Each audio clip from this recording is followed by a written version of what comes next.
Chegou o grande dia, podcast da Beta. Tão esperado dia por mim. É um sonho que está se tornando realidade.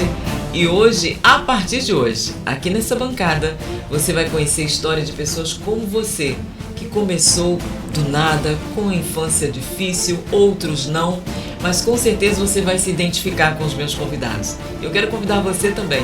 Fique comigo, participe, compartilhe canal Beta no YouTube. Nós estamos também no Instagram, Facebook. E hoje, para começar o nosso podcast, convidei uma pessoa muito especial. Uma menina que tem uma história emocionante, um sonho, e hoje ela pode-se dizer que ela está tornando seu sonho realidade. E ela tem novidades pra gente, vai contar o trabalho, o projeto que Deus colocou em seu coração, e você vai conhecer comigo Priscila Peçanha.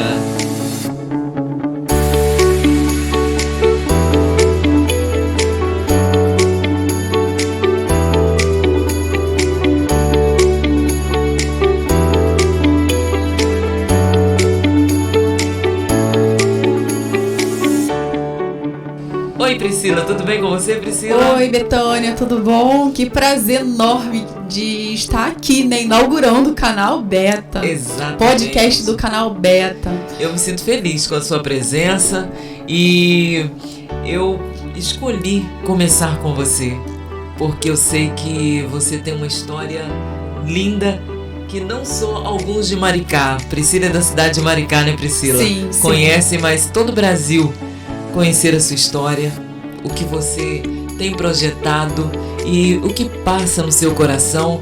Conta pra gente, a princípio, quem é Priscila Peçanha? A Priscila Peçanha, primeiro de tudo, é uma pessoa forte, né, por tantas situações vividas, e guerreira, sonhadora, bastante sonhadora, e muito emotiva também. A Priscila Peçanha hoje tem 33 anos, é mãe de 4 filhotinhos. Meu Deus, e essa cara de menina? Uma menina, não é uma menina. E a Priscila Peçanha, né, é um sonho que tá nascendo, né? Priscila Peçanha falando de uma forma literal, porque não é só o meu nome, né? É a minha marca que tá nascendo, né? Priscila Peçanha. Então, assim, pra resumir, essa é a Priscila. Essa é a Priscila. Então, podemos dizer, você é estilista, modelista? Qual é o nome que podemos dar? No seu caso, estilista e modelista, não é? Sim, estilista, modelista, pilotista, acabadeira, faço tudo. Todas as etapas da área de moda, eu domino todas elas. Priscila, antes de chegarmos e concluirmos, contando para o pessoal aqui do canal Beta, como começou a sua história? Como foi a sua infância? Conta um pouco. Então, Betânia, a minha infância, eu nasci e por alguns meses eu tive contato com meu pai, né? E poucos meses depois de eu ter nascido, eu fui separada do meu pai. Como foi isso? Então, na verdade, eu não sei exatamente como foi. A única coisa que eu sei é que minha mãe me levou embora, né? Pelos motivos dela. Sim. Hoje eu entendo que ela teve os motivos dela pra fazer isso. O que não aconteceu durante muito tempo da minha vida, que eu era muito triste por causa disso, por não conhecer meu pai, etc. Mas hoje eu sou mãe, né? E depois que nós nos tornamos mãe, é que a gente vai entender certas coisas que nos acontecem, né? Então, hoje eu entendo, minha mãe teve os motivos dela, também não me interessa saber quais são, tá? Independente de quais foram. Então, a minha mãe, ela me levou embora.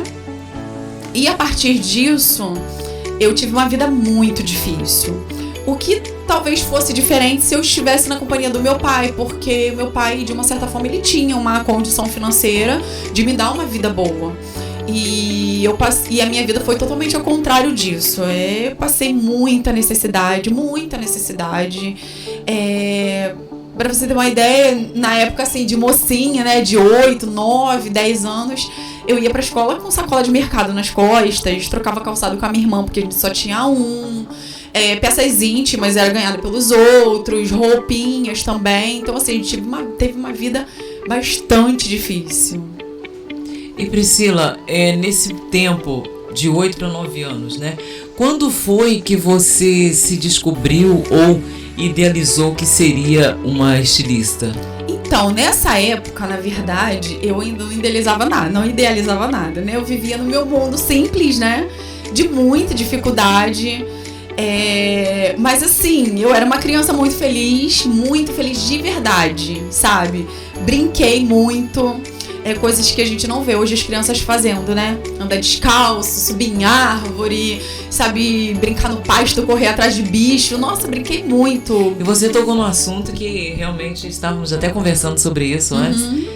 Era um tempo de felicidade, né? Faltando, mesmo que não tivesse condições financeiras assim tão boa, diferente de hoje. É verdade. Né? Porque hoje nós vemos que as crianças, uma entrevista outro dia, uma reportagem que eu vi, aumentou muito a depressão entre crianças. E antigamente, eu posso dizer, não tão antigamente assim, né? Porque nós não somos tão velhas assim, né? Não. A nossa infância era diferente. Nossa. Não tinha esse lance de internet, mas você brincava na rua, pé no chão, subia em árvore, né? Pique-esconde. Hoje a criançada não sabe o que é pique-esconde. Salada mista, você brincou? Pique-bandeirinha, queimado, nossa. E assim, Betânia, uma coisa que é muito interessante é que eu passava pelas mais diversas dificuldades. Nossa, muitas dificuldades eu passei. Mas nem de longe a depressão não passou perto de mim. Nem sabia o que era isso, né? Nunca nem tinha escutado falar depressão, bullying, nada disso, sabe? Os amiguinhos zoavam na escola, sabe? Falava de um defeito ou outro. A gente às vezes até ficava chateado e tal, mas era uma coisa tão, assim, sem problemas, sabe? E Pri, as dificuldades a gente nem sentia falta, né? Não sentia diante de Deus. Eu me lembro que uma vez também fui criada, né? Família simples, somos 5 filhos também. E a minha mãe sempre fazia coisas diferentes. E um dia eu achei divertido demais. E ali eu percebi que ela fez uma bala, aquela tipo de açúcar. E a gente se divertia com aquilo. Sim. Mas é porque era o que ela tinha para nos dar. Né? E a gente, tudo era festa. Sim. Hoje, não estamos generalizando, mas pela infância, as crianças não saberem o que é isso que nós vivemos. Eu quero um bolo, eu quero isso. E se os pais não têm para colocar na mesa, uma guerra. É um problema. Né? Então, assim, passamos por momentos de dificuldades, mas felizes. Muito. Eu lembro, você tá falando da bala, né? Eu lembro que a minha mãe fazia pastelzinho de vento. Com farinha de trigo. Nossa, gente, até hoje eu passei pros meus filhos. Eu ensinei meus filhos. Né? Tipo assim, faltou um pão, alguma coisa. Minha mãe corria e fazia pastelzinho de vento. E o bolinho de chuva? Bolinho de chuva. Quem não conhece bolinho de chuva? Então, assim, eu passei essa infância difícil, mas nem de longe conheci a infelicidade. Nem de longe, diante de Deus, pela minha vida, sabe? Eu fui feliz na minha infância, eu curti bastante a minha infância. Mas você sabe, Betânia, que hoje, né? E assim, engraçado que eu tive uma infância muito difícil. Depois, no decorrer da história da minha vida, tive outras situações que foram baques muito grandes na minha vida. Conta pra gente uma experiência assim que te marcou, para que a gente possa entender um pouco uma experiência dessa história de dor, que você fala. Uma experiência de dor que me marcou bastante foi a minha separação, né? Do pai dos meus filhos. Eu me casei com ele, eu tinha 15 anos de idade. E grávida da minha primeira filha. E uma garota, né? Uma criança, né? Minha filha hoje tem 17, eu vejo ela como uma criança. Vai fazer 18 agora. Então, eu era... Mas assim, eu me casei consciente do que eu estava fazendo. E eu quis. O pai dos meus filhos perguntou se era o que eu queria. E eu falei que eu queria, porque eu queria ter uma família que eu nunca tive. E então nós nos casamos e eu agarrei aquela oportunidade ali com todas as minhas forças. E foram um decorrer de 10 anos de casamento. Nesse tempo eu tive 4 filhos com ele, né? Que foi a Larissa, depois a Clara, o Pedro e o Juninho. E quando o Juninho nasceu, 2 mesinhos de vida, então veio a nos separarmos, né? Aconteceu, enfim, foi muito doloroso, foi muito difícil a forma com que tudo aconteceu. Foi um baque pra mim muito grande, porque quando eu me casei com ele, eu tinha ele como marido, como namorado, como amigo, tudo que eu não tive, que foi o maior erro que eu fiz da minha vida, porque nós não podemos depositar nenhuma confiança em outra pessoa. Você depositou tudo nele, tudo. E na verdade, de uma certa forma, né, hoje eu entendo que eu fiz ele um Deus na minha vida. Por isso o sofrimento foi tão grande. E eu entendo também hoje que Deus permitiu que isso tudo acontecesse para que eu entendesse quem era Deus na minha vida. Então assim, foi uma interrupção bruta, sabe? Brutal. E que me machucou bastante, porque como eu tinha depositado tudo nele, quando ele foi embora, ele levou tudo que eu tinha, né? E aí eu me vi de pés e mãos atadas, com 4 crianças, sabe? Pra tudo dependia dele, até em mercado. Eu ia em mercado com ele, mas a maioria das vezes ele ia no mercado, ele não ligava de ele no mercado, porque ele sabia fazer tudo. Você teve 4 filhos com 4 ele? filhos. Então, nessa ocasião, eu tentei tirar minha vida, porque eu achei que não tinha mais solução pra mim. O que eu ia fazer com 4 crianças, sozinha? E tentei tirar minha vida, Deus não permitiu. Foi até muito impactante, porque eu fui pra beira da pista pra tentar entrar na pista, porque eu não via sentido pra minha vida, sabe? Tudo que eu tinha construído, meu castelo tava desabando. E desabando na minha cabeça, sabe? E eu fui pra beira da pista pra tentar tirar, e aonde nós morávamos era uma descida. E passava ônibus, passava os carros. E eu fui pro final da descida dessa pista e eu tentava ir jogar meu corpo na pista, jogar meus pés na pista. Fui até o final da descida e voltei andando pelo meio-fio. Deus não permitiu mesmo, porque eu fiz de tudo pra me jogar na pista e eu não consegui. E aí eu voltei pra dentro de casa, peguei 2 cartelas de remédio controlado e tomei essas 2 cartelas de remédio controlado.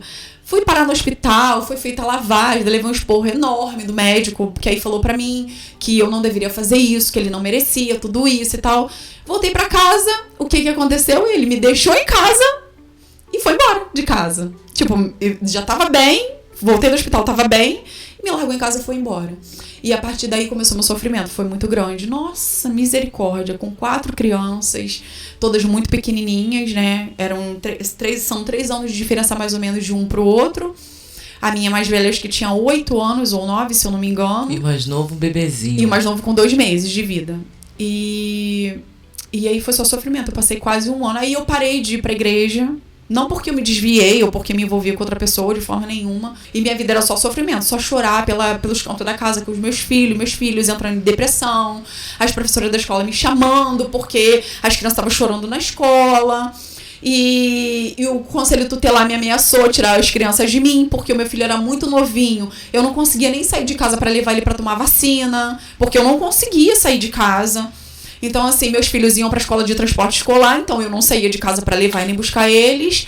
E eu fui me enterrando ali naquele sofrimento. E uma madrugada, que foi... A madrugada, assim, foi aquele momento de, tipo assim, de eu acordar pra vida. Eu dobrei meu joelho, botei eles pra dormir no quarto deles e fui pro meu quarto por volta de 11 horas da noite. Dobrei o joelho na beira da cama. E não era cama box ainda, né? Não tava na moda ainda, era cama normal, mais baixinha.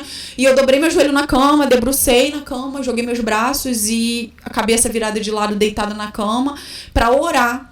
E eu não conseguia abrir a boca e falar uma palavra. A lágrima descia uma atrás da outra. E quando eu me dei conta, já era 5 horas da manhã, e tava dando 6 horas e o dia amanhecendo e eu naquela posição.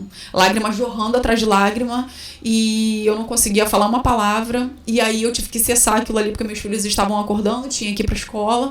E quando eu levantei daquilo ali, foi aonde eu falei, eu não posso mais permitir que isso aconteça.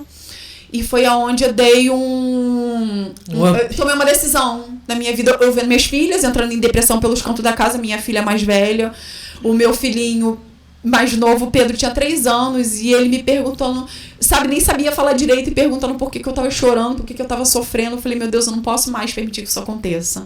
E aí eu tomei a decisão de voltar na minha igreja e pedir pro grupo do Ministério de Louvor para eles me aceitar de volta, porque eu precisava de um estímulo para voltar a caminhar. E aí eu fui lá, conversei com o pessoal, falei que eu não me afastei, contei tudo que estava acontecendo, que eu não me envolvi com nada e tal, e eles me aceitaram de volta. Então durante esse tempo, 1 ano, você teve assim uma assistência, o pessoal te visitava, e cuidando de você? Betânia, as únicas pessoas que me visitaram foram meus 2 pastores, que na época eram os meus pastores, né? Que é o pastor Cláudio, Luiz Cláudio, e o pastor Eduardo. Eles me visitavam, sim, eles tinham cuidado comigo, tinham muito carinho comigo. Eu estou te fazendo essa pergunta porque muitas das vezes é um momento tão... até chamar a atenção, né? Porque sim. Às vezes a pessoa está numa igreja e some. Sim, sim. E as pessoas não entende, procuram não saber o que é. Muitos até julgam sim. sem saber o porquê. E a sua história tem a ver com isso, né? Sim. Porque, de repente, no momento de dificuldade, no momento de depressão, você estando com pessoas que possam te ajudar, te levantar, é muito importante isso. Sim. Né? Que hoje, você que está nos assistindo, se você percebeu que alguém da sua igreja desapareceu ou não vem mais às reuniões, procura saber, né, se está faltando alguma coisa, porque a própria Bíblia, né, fala que temos que ajudar os domésticos sim. da fé, né? Sim. Cuidar dos nossos irmãos, saber o que está acontecendo, porque é muito bonito, Priscila, voltando, a gente não vamos sair do assunto. Sim. Fazer caridade. Muito, é gratificante demais. demais. É muito importante. Mas temos que primeiro saber o que está acontecendo ao nosso redor. Ao nosso redor, é verdade. E infelizmente as pessoas, elas não sabem da situação e na verdade criticam, caiu, se envolveu com coisa errada, não quer ser espiritual, não quer saber de nada. Exato, não ir, porque muitas das vezes todo mundo quer ir para as ruas ajudar. Sim. Não que não deva fazer isso. Sim. Claro que temos Sim. que ajudar.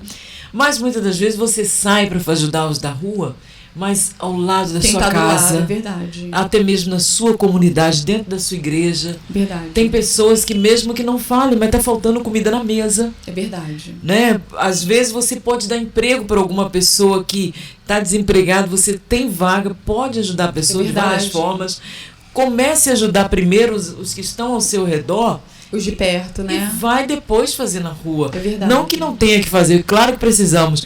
Mas muitas das vezes aquele que está sentado na rua também optou por aquilo, sim. não quer outra vida. Sim. E aí você ajuda uma vez, você ajuda a segunda vez, você leva comida, mas não é só também de comida, mas a pessoa não quer sair daquela situação. Sim. E você, às vezes, ou estando em depressão, ou não precisando, necessidade, alguém estando ali, Priscila, ou Maria, ou João, eu quero a solução para você, eu não tenho o que te dar, mas eu tô aqui para te dar uma palavra. Um abraço. Você entendeu? Porque muitas das vezes, hoje, a gente tá vendo muita gente na rua trabalhando, fazendo a obra, entregando comida, entregando roupa, aquela coisa toda, mas os irmãos da sua comunidade, ou até mesmo pessoas da sua família, é verdade. Tá sofrendo, verdade. Não tem o que comer, tá tendo passando por depressão e não é ajudado. Então, assim... eu queria só acrescentar aqui que eu tenho uma tia.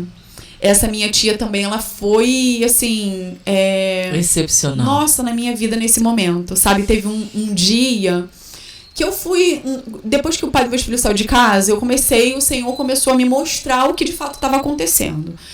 E um dia, eu acordei bem cedo, antes dos meus filhos, era um sábado, eles não iam pra escola. Eu acordei bem cedo com uma angústia no peito, uma dor tão grande que eu não sabia o que era exatamente aquilo.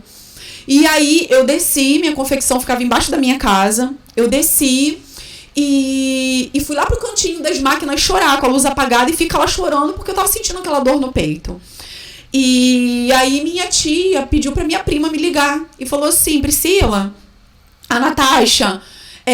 a minha prima falou assim, o nome da minha prima é Natasha, falou, Priscila, minha mãe ligou e perguntou se a gente pode ir aí fazer um almoço pra você. Eu já tava passando no meio da diversidade.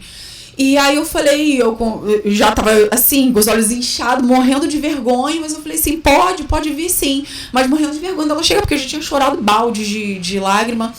E aí elas foram, minha tia foi, sabe, levou carne moída, levou umas coisas, sabe, tão simples, mas um gesto tão, sabe, tão gratificante. Marcam, né? Essas coisas marcam. E aí ela levou, a gente fez, ela chegou e viu que eu tava com os olhos inchados de chorar, ela viu como é que eu tava, não me perguntou nada em momento nenhum, sabe, chegou distraindo, descontraindo.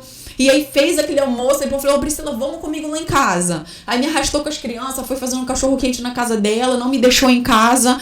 Então, assim, essa minha tia, que assim, eu tenho uma família muito grande, mas na época eu morava no Rio. E essa era minha tia e minha prima que moravam próximas de mim. Minha prima trabalha sempre muito, minha amiga também, minha prima. Sempre me ligou, sempre se preocupou muito comigo, mas a vida dela muito corrida, não tinha tempo de estar me visitando com frequência. Sim.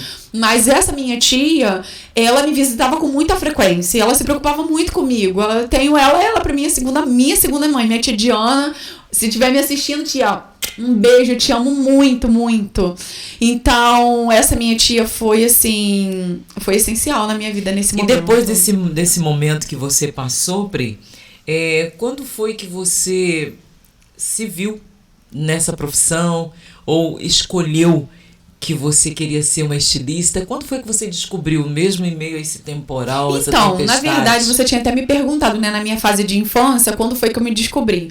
Na verdade, quando eu tinha 12 anos de idade, eu tava morando tava passando uns dias na casa de uma das minhas tias, porque nessa fase de dificuldade pequenininha, eu morava em Maricá, eu sou de Maricá, eu sou nascida em Maricá. Então, com 12 anos mais ou menos, minha mãe me levou pro Rio, passei um tempinho no Rio, morando na casa dessa minha prima, que sempre se importou comigo também, que eu acabei de citar. Passei um tempinho na casa dela. E em um dia, na casa das nossas tias, eu sentei num canto da máquina e peguei uma revista de vestido de noiva da minha tia. Peguei um papel, uma caneta e comecei a desenhar, um papel, um lápis e comecei a desenhar.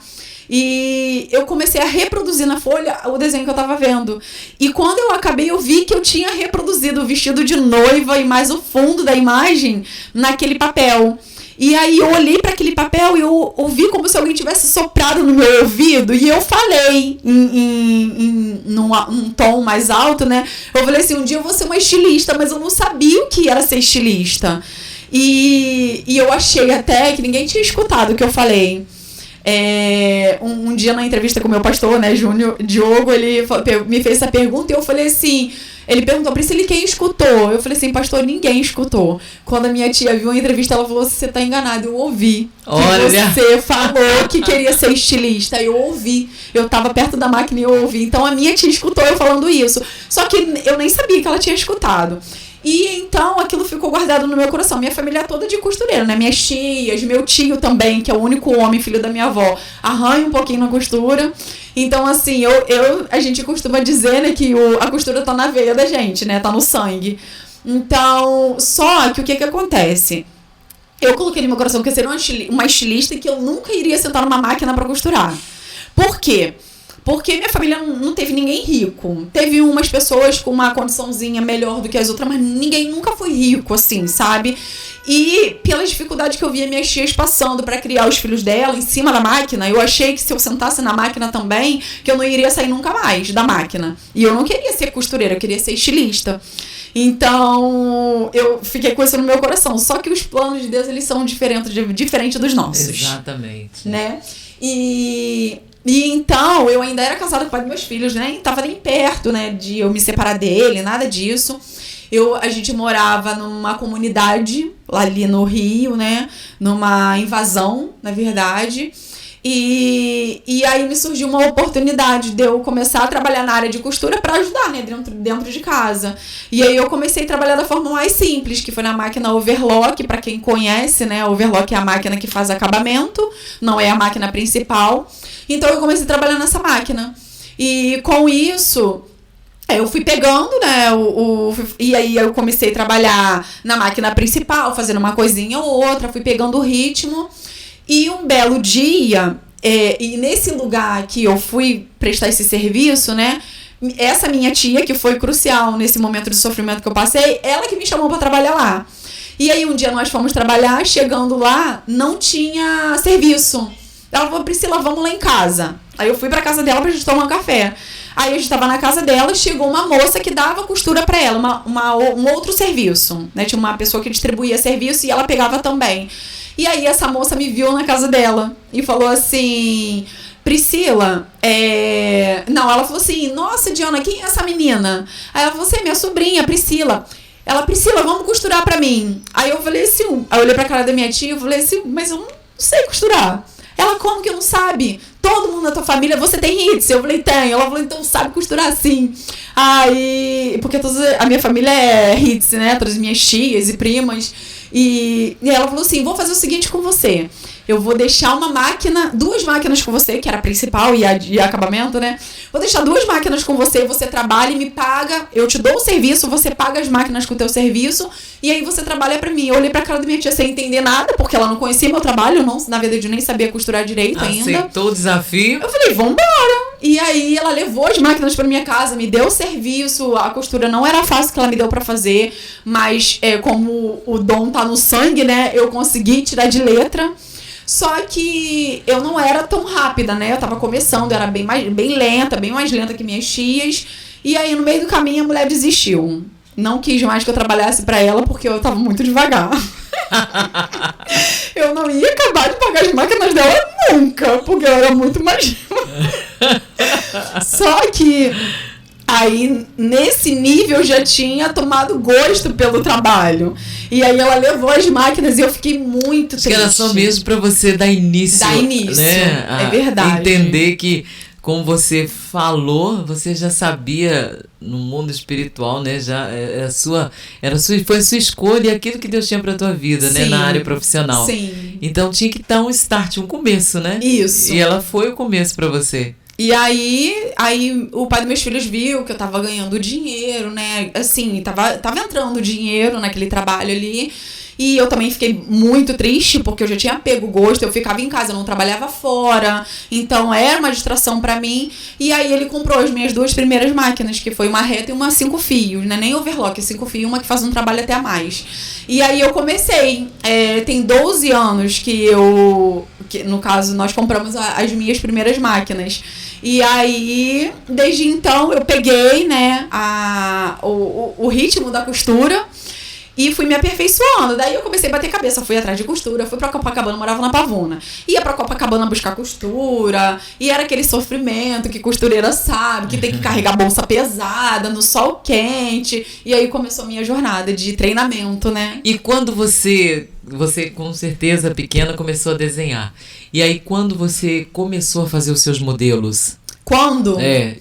A desenhar... Desenhar mesmo, então. Eu comecei a desenhar mesmo foi em 2010. Eu fazia alguns desenhos, mas eu me aperfeiçoei fazendo um curso de desenho de moda. E a partir de então eu comecei a sonhar com a minha própria coleção. Em 2010. Nós estamos em 2020, vai pra 22 já, né? 2021. Então tem o quê? 11 anos, né? 11 é isso mesmo, na mesma época mais ou menos que eu comprei minhas máquinas. Então daí eu comecei a sonhar com a minha própria coleção. Só que, nossa, tava muito distante disso. Tava aprendendo a costurar ainda. E aí eu comecei minha trajetória, né? E assim, Betânia, hoje eu agradeço muito a Deus. Ainda bem que Deus ele não faz aquilo que a gente quer. Ele faz a vontade dele, sabe? Porque hoje, como profissional que sabe atuar em todas as áreas, na área de moda, a única coisa que eu não domino ainda é a modelagem no CAD, né? Que é no computador. A única coisa, a modelagem na mão eu faço. É a modelagem convencional, né? Sim. Eu faço de boa. Tô vestida com modelos que são feitos por mim. É isso que eu ia perguntar.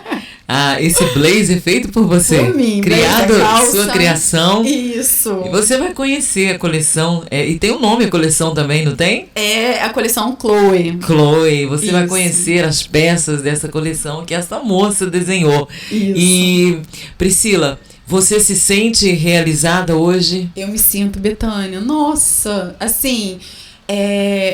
como eu tava te falando, ainda bem que Deus ele não faz aquilo que a gente quer. Aquilo que a gente deseja, porque a nossa visão ela é muito limitada, sabe? Eu imaginei que se eu sentasse numa máquina de costura eu não iria sair nunca. Mas Deus já tinha colocado um sonho no meu coração. Talvez as minhas tias, elas tenham vivido a vida inteira, né, entre aspas, numa máquina, porque esse foi o desejo delas, né? De costurar, simples e puramente. Você costurar. tá indo além, né?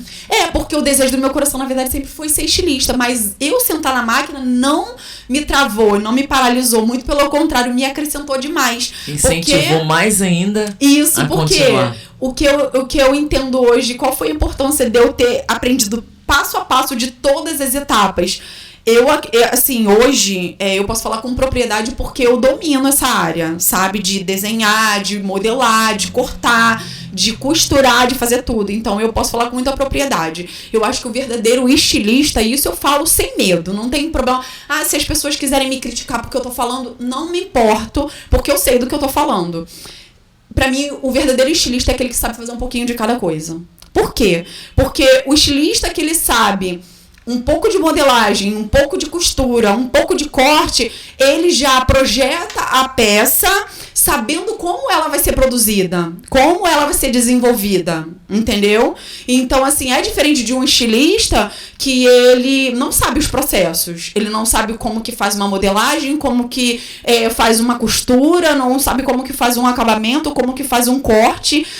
Betânia, assim, dificilmente eu faço uma peça para não dar certo de primeira. Dificilmente. Às vezes eu preciso de um mínimo ajuste de uma coisinha ou outra, de uma entradinha, de uma coisinha, mas não perco a peça, porque eu não fiz a modelagem correta, sabe? Porque eu já faço o desenho imaginando como que eu já faço a modelagem imaginando como que ela vai ser costurada, como que ela vai ser cortada, entendeu? Ou seja, você é completa nessa área. Graças a Deus. Né? Agora, Pri, mas você tem uma causa também. Tem uma causa. E qual é essa causa? Então, Betânia, já somos conhecidas do clubinho, né, da Princesa Pri. Isso, ia comentar sobre isso. Você tem um trabalho, né, como Princesa Pri. Isso. Você pode ir no YouTube, tem algumas matérias, né? E tem o Instagram, no Instagram tem bastante material lá. Fala o seu Instagram, qual é? Clubinho _ Princesa Pri. Clubinho _ Princesa Pri. E lá tá alguns dos nossos trabalhos, né? E assim, na verdade, o meu chamado é trabalhar com criança. Desde os meus 14 para 15 anos que eu trabalho com criança.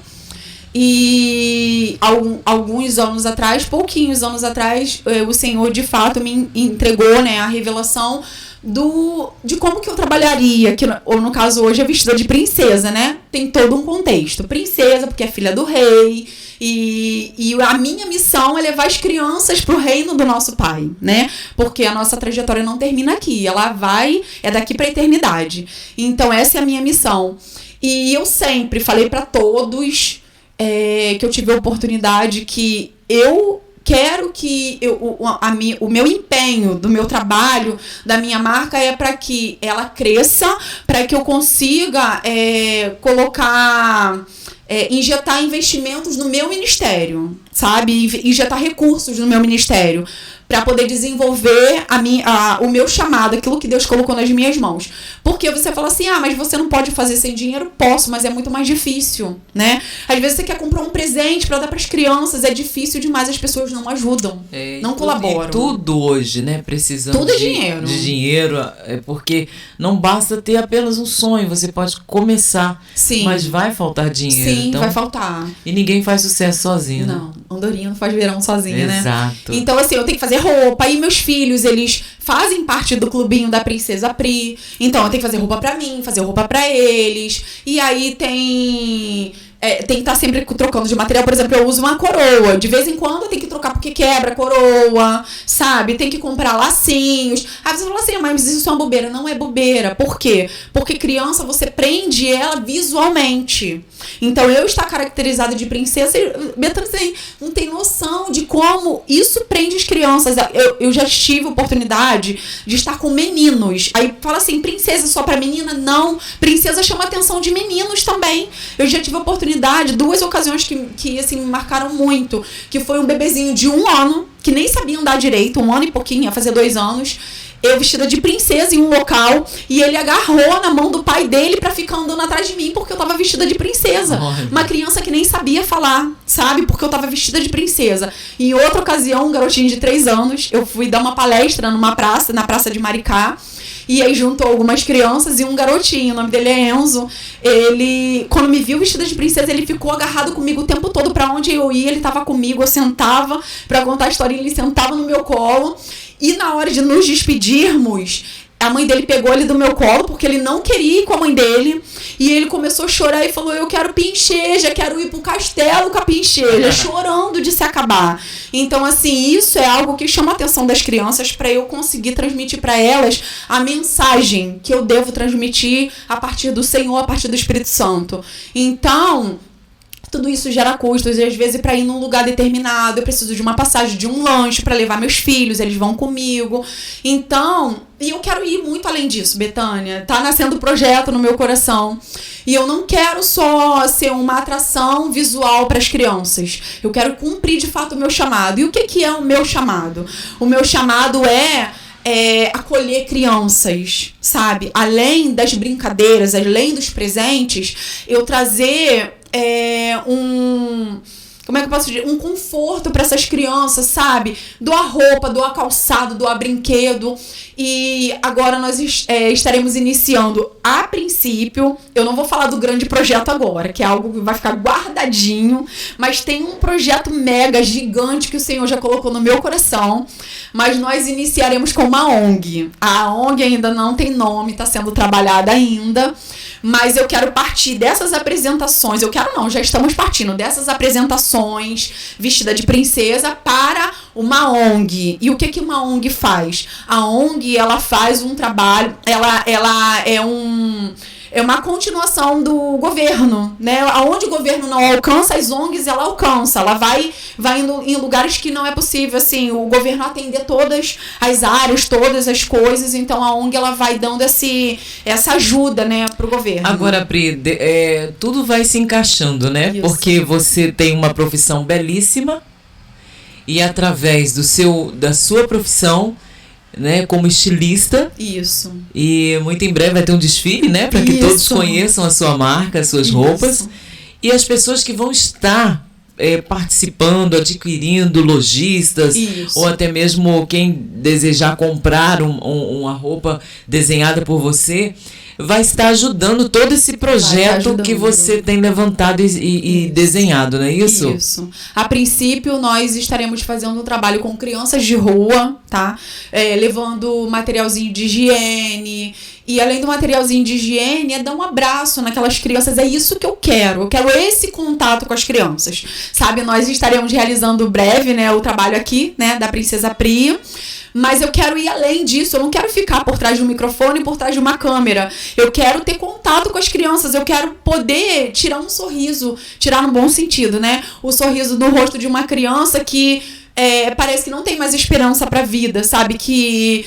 Porque um dia, Betânia, eu vivi no meio de uma situação que parecia que aquela era a minha realidade e eu ia morrer naquilo, sabe? E nós enquanto estamos aqui, nós precisamos demonstrar para as pessoas que existe amor, sim, que Deus existe. Agora, Pri, esse desejo seu no coração de cuidar de criança, não vem do seu passado, talvez? Pode ser. Da falta que você sentiu. E hoje você, de uma certa forma, abraçando essas crianças, levando algo para essas crianças, para que eles não venham passar ou amenizar o que você passou? Isso é porque, na verdade, Betânia, eu agradeço muito a Deus por cada fase que eu passei, mesmo as mais dolorosas. Por quê? Porque a gente só sabe, de fato, o que as pessoas sentem quando a gente vive, sabe? Quando você só sabe o que é passar fome quando você passa fome. Exato. Você só sabe o que é frio de verdade quando você passa o frio, sabe? Você só sabe o que é perder um filho quando você perde um filho. Até então você não tem nem ideia, né? Ou não dói em você. Não dói. Você fala, mas é uma coisa muito superficial, entendeu? Às vezes você até tenta ficar emotivo com aquilo tudo ali, mas não tem como você saber se você não passou, entendeu? Então, são experiências que Deus nos permite viver para que nós possamos ajudar outras pessoas. Eu vou te dar um exemplo de uma situação que eu passei. Deve ter uns 3 anos, 4 anos mais ou menos que eu passei essa experiência. Eu fiquei, numa determinada ocasião, fiquei sem gás, com 4 crianças dentro de casa. E aí eu não tinha serviço, não tinha um conserto para fazer. E eu sem gás, e eu pensei assim, meu Deus, o que eu vou fazer? Tinha umas pessoas morando do lado da minha casa que frequentavam muito a minha casa, viu que eu tava sem gás, mas ninguém se manifestou para me ajudar. E aí eu comecei, né, a murmurar, e Senhor, as pessoas estão vendo que eu tô sem gás, ninguém me ajuda, com 4 crianças e tal, e ninguém me ajudava. E aí eu comecei a pegar lenha, né, pra fazer fogão de lenha, aí fazer comida e fazer o que eu tinha que fazer. E aí, quando fui chegando mais ou menos uns 10 a 15 dias, eu fui parando de reclamar e falei, Senhor, seja feita a tua vontade, porque se a hora que o Senhor quiser, o Senhor vai enviar a providência, não adianta eu reclamar. E aí eu fui silenciando aquela reclamação. Quando foi chegando perto de 20 dias, mais ou menos, que eu tava sem gás... 20 dias? 20 dias, fazendo lenha direto, fogão de lenha direto pra fazer comida pras crianças. E aí, quando eu fui chegando mais ou menos 20 dias, que eu já tinha silenciado por total as minhas reclamações, os meus questionamentos. E aí eu fui saindo da minha varanda pra ir pra lateral da minha casa buscar lenha pra fazer, né? Mais uma vez o fogão de lenha, o fogo. E aí o Espírito Santo falou muito forte comigo e falou de tal forma que eu entendi claramente. O Espírito Santo falou assim pra mim: sabe por que você tá sem gás?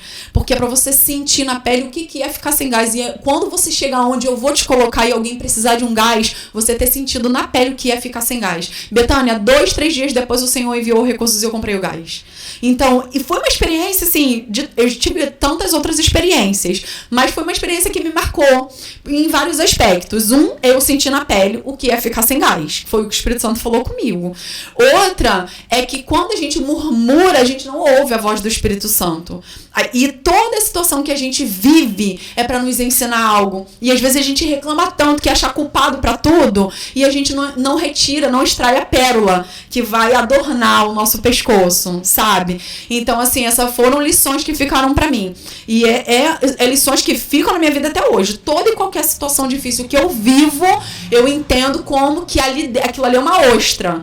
Tem uma pérola ali pra me extrair. E toda vez que eu extraio a pérola, Betânia, é como num passe de mágica. Some a situação e eu já passo pra outra fase. Sabe, eu acredito que todos nós nascemos pra uma missão. E a minha missão é fazer crianças felizes, sabe? Trazer um pouco de felicidade pro mundo de alguma criança. Eu acredito, Pri, hoje, nós já aprendemos na palavra, né? Que Sim. A riqueza é um dom Sim. de Deus. E ele dá a quem ele quer. Verdade. Né? Independente se segue uma denominação ou religião, ele dá para quem ele quer. Sim. E o dever de quem é rico é entender que aquilo que Deus deu a ele é para servir. É para administrar para ele. Administrar e servir as pessoas, Sim. né? Ontem estava vendo a história de um menino que eu achei a coisa mais linda. E essa história, ela fala sobre isso. Uhum. Um garotinho que ele... para terminar a lição da escola ou para estudar, para fazer as provas, ele ia para a rua, né? Na luz do poste, era a única luz que ele tinha para poder estudar.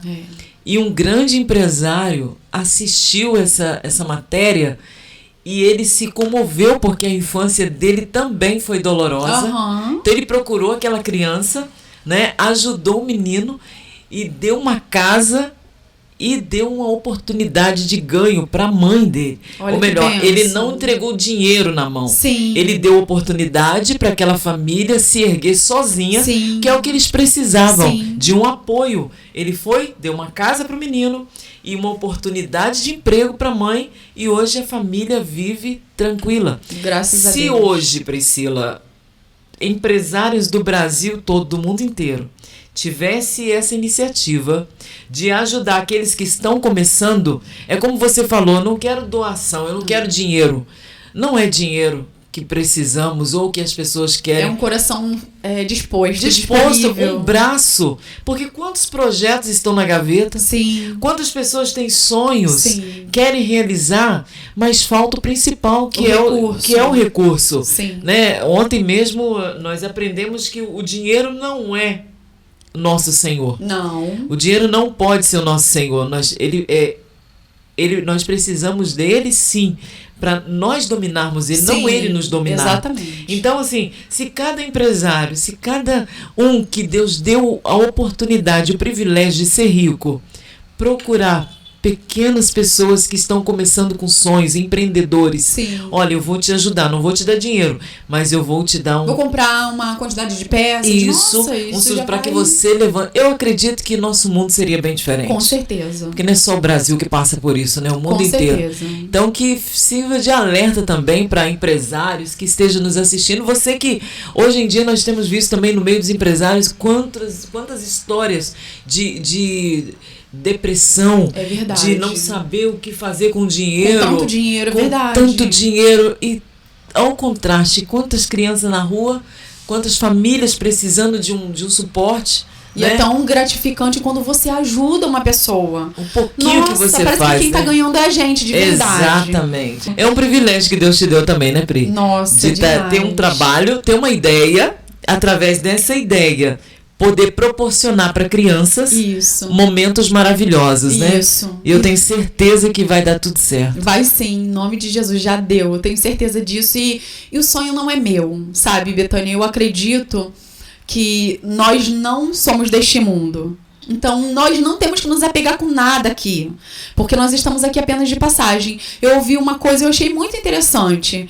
O dinheiro que circula na nossa mão hoje circulou na mão de pessoas há 1000 anos atrás. Isso quer dizer o quê? Que nós não temos nada. O mesmo dinheiro que circulou na minha mão, circulou há 1000 anos atrás, vai circular, se Deus permitir, daqui mais 100, 200 anos à frente, na mão de outras pessoas. Exatamente. Nós vamos embora e daqui a gente não leva nada. Então, eu acho que a maior riqueza que a gente pode adquirir nessa vida é fazer alguma coisa boa para alguém enquanto nós estamos vivos, enquanto nós temos vida. Porque a própria Bíblia diz que para onde a gente vai não existe ciência, não existe nada que possa ser feito mais. Então a gente tem que fazer enquanto a gente tem vida, enquanto a gente existe aqui. Para sepultura, para onde vais, não há projetos, não há nada mais. E muitas pessoas que sonharam levaram seus sonhos para dentro do caixão, né? E não realizaram. E eu não quero ser uma dessas pessoas. Eu vou lutar com todas as minhas forças. Nós vamos iniciar com esse trabalho com criança de rua. E depois nós estamos trabalhando para poder fundar a ONG. E da ONG tem um mega projeto. Sabe que no tempo oportuno nós estaremos aqui revelando qual é esse projeto, que é maravilhoso e é assim, o projeto que me motiva a... Nem que eu envelheça tentando realizar esse projeto, mas eu não vou desistir de realizar ele. Maravilha, Pri. Toda a equipe do Canal Beta, né, queremos desejar a você muitas felicidades. Eu tenho certeza que quando a gente coloca Deus à frente, tudo dá certo. Tudo, verdade. Né? Você sonhou, mas é um projeto dele para a tua vida. E com muita força, muita garra, eu tenho certeza que você vai conseguir. Os nossos agradecimentos. Obrigado por ter aceitado o meu convite. Obrigada a você. De abrir o podcast da Beta com essa história linda. E eu conheço os seus filhos. Eu sei que nós vamos colocar aqui a foto da família toda para que as pessoas conheçam. Linda família.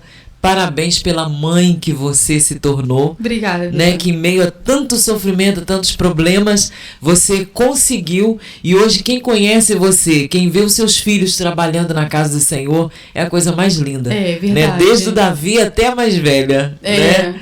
Eu tô imensamente agradecida, Betânia. Tô imensamente honrada por estar inaugurando esse canal, né? O Canal Beta, que é o teu sonho também, né? É verdade. Através do seu sonho, você tá me ajudando a realizar os meus sonhos também, que vai realizar muitas outras coisas, né? Porque o Senhor, Ele tá aqui. Ele tá aqui conosco, ele tá no meio desse negócio. Não tem como dar errado quando o Senhor tá no meio. Amém. Não é verdade? Então, assim, eu quero te agradecer muito, agradecer você, toda a equipe do Canal Beta, sabe? Todos, sabe? Taborda, Elias, o... Rogério. Tá aqui, é que o pessoal tá atrás das câmeras aqui. O Rogério, e assim... Sem palavras mesmo para agradecer pelo carinho que vocês têm por mim, pelos meus filhos, porque eu só posso dizer que é Deus, sabe? Deus na vida de vocês, Deus atuando na minha vida através de vocês. E eu queria deixar um recadinho, Betânia, para algumas mulheres aqui. Ali. O recado que eu queria deixar para você, mulher que é mãe, independente se você tem 1, 2, 3 filhos ou se não tem filho nenhum. O recado que eu gostaria de deixar para você é que você pode, independente da sua situação, independente de onde você veio, aonde você esteja, você pode realizar os seus sonhos. E o recado que eu queria deixar é que não se submeta a qualquer tipo de relacionamento porque você precisa sustentar seus filhos, porque você precisa de uma roupa nova, porque você precisa de comida na tua mesa. Não se submeta a isso, sabe? Eu tô separada, né? Já me divorciei, fez 6 anos que eu tô separada. E conheci algumas pessoas, sim, me permiti porque eu posso, porque eu mereço. conheci algumas pessoas, mas ainda não engajei em nenhum relacionamento, porque eu sempre coloco Deus à frente de tudo. E aquilo que não for de Deus pra minha vida, eu já falei pra ele, não permita que aconteça. E assim ele tem feito. E eu tenho entendido a vontade de Deus pra minha vida. Por quê? Porque eu tenho que preservar a minha vida, eu tenho que preservar a vida dos meus filhos acima de tudo. Porque nós não conhecemos o coração de ninguém. Então, eu tô vencendo, né? Tô conquistando os meus sonhos com a ajuda do meu Deus, a ajuda de pessoas que Ele tem colocado na minha vida com dignidade. Nunca precisei vender o meu corpo, nunca precisei me envolver com ninguém para poder ter uma vida boa. Se eu quisesse, eu estaria aí posando em carrões, eu teria, sim. Tem pessoas, sim, que queriam me dar uma boa vida, que queria me sustentar, que queria fazer e acontecer, mas eu decidi que não. Por quê? Porque quando pessoas te compram, você se torna uma mercadoria. E o dono de uma mercadoria, ela usa e abusa e joga fora quando quer. E eu não sou uma mercadoria, meus filhos não são mercadorias. E no tempo oportuno, no tempo de Deus, vai vir alguém de Deus pra minha vida, que vai me honrar, que vai cuidar dos meus filhos como eles merecem. E tudo no tempo de Deus. E eu tô indo e tô conquistando, tô levantando com a ajuda de Deus sem precisar fazer nada disso pra poder conquistar, sabe? Então é esse o recado que eu queria deixar pra você, mulher. Se valorize. Se valorize, porque independente da cor dos seus olhos, do seu cabelo, da cor da sua pele, do tipo do seu cabelo, como você se veste, você tem valor. Só que as pessoas só vão te valorizar quando você souber qual é o seu valor e aprender a se valorizar. É isso aí, é o recado da Pri. Priscila Peçanha, Princesa Pri. Isso. Obrigada, Pri, mais Obrigada uma você, vez. Vitor. Até a próxima. Até a próxima. E fique com a gente, compartilhe canal Beta, podcast da Beta. Tem muita novidade. Daqui a pouquinho o canal da Pri. E você ficando com a gente, fique por dentro. Divulgue, compartilhe, convide outras pessoas. Que a partir de hoje você vai conhecer pessoas incríveis sentadas aqui nesta bancada, conversando comigo aqui no podcast da Beta. Até a próxima.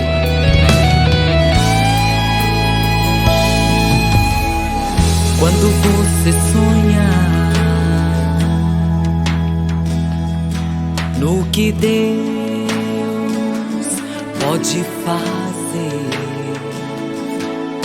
você vai brilhar e muitos joelhos diante de ti vão dobrar. Teus sonhos hoje serão realizados, mas alguns têm que passar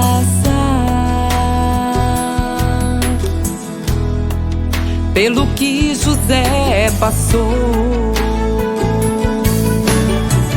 Ele foi vendido, negociado, a prova começou. Jogado no poço pelos seus irmãos, ele não reclamou. Desprezado, humilhado no limite, mas José calado ficou. Fome, muita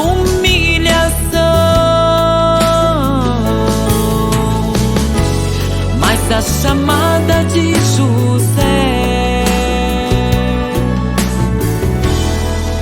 Satanás não destruiu não, mas tem que cantar no calabouço, que as correntes vão partir. Canta no calabouço, que as grades vão se abrir. Canta no calabouço, que as muralhas vão quebrar. Canta no calabouço, pra você reinar. Quando o inimigo pensa que ele vai te destruir, te faz diferente. Transforma agora o teu semblante para o inferno destruir os teus sonhos. Hoje serão realizados, mas tem que ser humilde, assim como José. O que foi vendido, negociado, agora mudou. Ele é sacerdote, príncipe, escolhido do Senhor. Correu da mulher e na prisão o sonho revelou. O anel do rei José ganhou. Ó Rei, alimenta nossa nação. E José que foi vendido alimentou os seus irmãos. Canta no calabouço que as correntes vão partir. Canta no calabouço que as grades vão se abrir. Canta no calabouço que as muralhas vão quebrar. Canta no calabouço pra você reinar. Canta no calabouço que as correntes vão partir. Canta no calabouço que as grades vão se abrir. Canta no calabouço que as muralhas vão quebrar.